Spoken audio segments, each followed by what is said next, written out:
កាវ៉ាន់ពីឯកោលើលោកមកជារស់រាយនិងគួរឲ្យស្រឡាញ់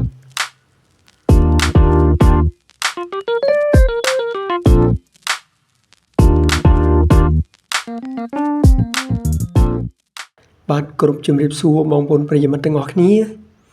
ថ្ងៃនេះដែរខ្ញុំបាទសូមលើកយកពីប្រវត្តិខ្លះៗរបស់កាវ៉ាន់និងការរស់នៅរបស់កាវ៉ាន់នាពេលបច្ចុប្បន្ននៅក្នុងប្រទេសកម្ពុជាបន្ទាប់ពីខ្ញុំបាទបានចុះទៅដល់ទីតាំងដែលកាវ៉ាន់រស់នៅឯស្រុកអន្លង់វែងខេត្តឧត្តរមានជ័យដំរីកាវ៉ាន់ធ្លាប់បានគេហៅថាជាដំរីដែលឯកានៅលើពិភពលោកក៏ប៉ុន្តែ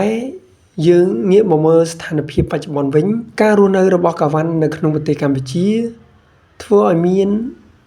យគេនឹងមានសភាពធំធាត់និងមានកម្លាំងកំហែងស្របបោះគួរឲ្យស្រឡាញ់ជាពិសេសគឺការស្វាគមន៍របស់គេមកកាន់ភ្ញៀវទេសចរដែលបានអញ្ជើញទៅដល់ទីតាំងរបស់គេផ្ទាល់កាវ៉ាន់មានមាឌធំខ្ពស់គេជាប្រភេទដំរីអាស៊ីដែលមានលក្ខណៈគួរឲ្យស្រឡាញ់កាវ៉ាន់ត្រូវបានថែទាំពីម៉យ៉ាងយកចិត្តទុកដាក់គេតែងតែទទួលបានចំណីភាគច្រើននោះគឺដើមអំពៅដើមចេកនិងផ្លែឪឡឹកកាវ៉ាន់គេមានដើមកំណើតមកពីប្រទេសស្រីលង្កាគេគួរឲ្យស្រឡាញ់ណាស់ពីភ្នែកអ្នកទេសចរកាវ៉ាន់ត្រូវបានដឹកតាមយន្តហោះពីប្រទេសប៉ាគីស្ថាន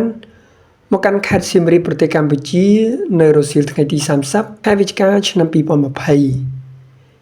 កម្ពុជាបានផ្ដល់ជម្រកថ្មីផ្ដល់ជីវិតថ្មីនិងផ្ដល់ក្តីសង្ឃឹមថ្មីដល់ដំរីឯកោមួយនេះបច្ចុប្បន្នសត្វដំរីកាវ៉ាន់រស់នៅក្នុងដែនជម្រកសត្វព្រៃគូលែនព្រំទេពស្ថិតក្នុងស្រុកអន្លង់វែងខេត្តឧត្តរមានជ័យដែលអង្គការអភិរក្សដែនជម្រកសត្វព្រៃកម្ពុជាបានទទួលការអនុញ្ញាតពីក្រសួងបរិស្ថានធ្វើការការពារនិងអភិរក្សនៅក្នុងតំបន់នោះមានសត្វដំរីញីចំនួន3ក្បាលដែលនាំយកមកពីខេត្តមណ្ឌលគិរីហើយក៏មានសត្វជាច្រើនផ្សេងទៀតដែលរស់នៅក្នុងដែនជម្រកមួយនោះដំរីកាវ៉ាន់ជាដំរីឈ្មោលបច្ចុប្បន្នគេមានអាយុ40ឆ្នាំហើយដែលត្រូវបានក្រុមអភិរក្សសត្វព្រៃជួយសង្គ្រោះពីសួនសត្វមួយនៃប្រទេសប៉ាគីស្ថានតាមរយៈការតស៊ូផ្នែកច្បាប់ហើយចុងក្រោយតុលាការកំពូលរបស់ប្រទេសប៉ាគីស្ថានបានសម្រេចឲ្យដំរីកាវ៉ាន់មានសេរីភាពនិងបញ្ជូនមករស់នៅក្នុងព្រៃធម្មជាតិនៃដែនជម្រកសត្វព្រៃគូលែនព្រំទេពរបស់ប្រទេសកម្ពុជាបាទសម្រាប់ពីប្រវត្តិនិងការរស់នៅខ្លះៗរបស់ដំរីកាវ៉ាន់តែប៉ុណ្ណឹង